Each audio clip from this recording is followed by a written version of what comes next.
Great men often say, suffer the pain of discipline to avoid the suffering of regret. Hey everyone, if you are a physics student, then you know the drill. Hours spent reading and rereading, highlighting every concept until the whole book is highlighted, right?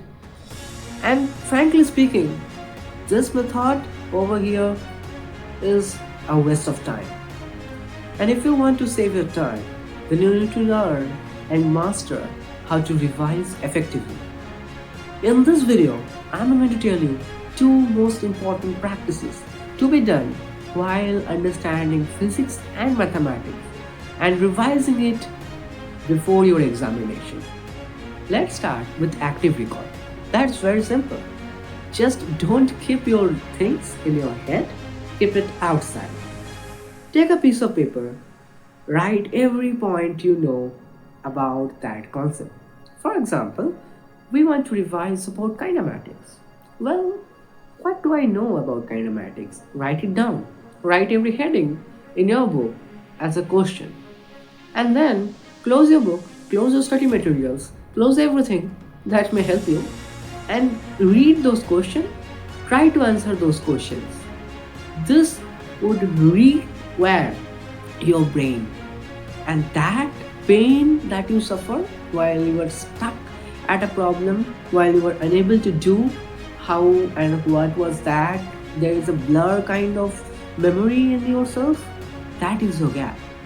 Go through that gap, not the whole chapter, because the portion you may know must save your time while revising.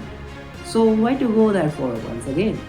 And there comes the play of overconfidence. Many of the time when we go through derivations and equations from scratch, we feel like, hey, I know that. But when it comes to writing in the exam, we feel it blurred. We don't even remember the first thing that we need to do, the assumptions. So what to do then? Redo everything, every derivation, redo that. And you must not do all these things the day before your examination. Start your revision at least a week ago your physics examination or mathematics examination or any kind of examination that you are going to have. It may be JEE, it may be NEET, it may be your board, it may be your pre-boards or simple class tests. So let me give you an active example of an active recall. Say you are seeing Snell's law, sin I by sin r equals to mu. Well, then derive that thing, rewrite it in every possible manner you know. Mu can be written as several factors, mu1 2 can be written as 1 by mu2 1, it can be written as v2 by v1, v1 by v2, all that things, do those things. When you are stuck at a problem, try to analyze those problems, take the variations of those problems. That is the most critical part. If you understand this problem over here, then you must be able to do this one, because they all are same at their concept, but you just need to figure out the variation in them. If you can do that, then you can master physics. The very curve you see here is the forgetting curve. This curve says you that how you are going to lose the memory that you have retained in your brain. So what can I do to keep it? If active recall can get you learn something, then active retention, the point 2 of this video, is going to keep it in your brain. Then you may ask, if I can learn by active recall, how can I remember that? If I don't memorize it, well, that is very simple. You can repeatedly do this active recall or active revision. How?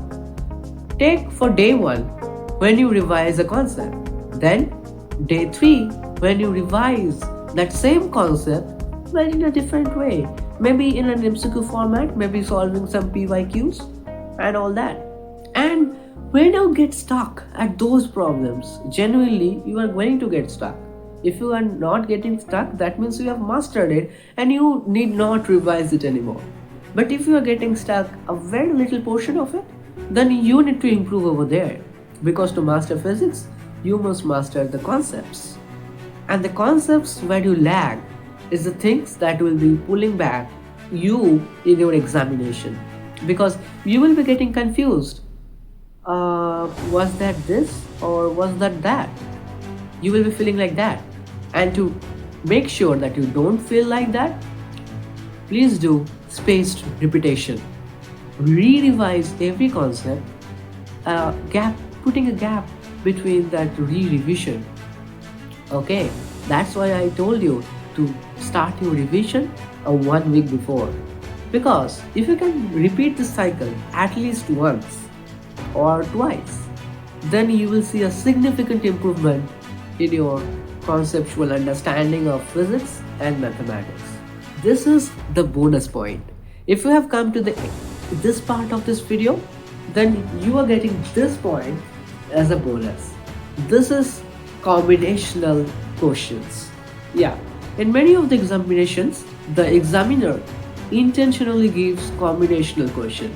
Maybe mixing a kinematics question with something like electromagnetism, or giving a circuit question with a critical diagram that you have never seen.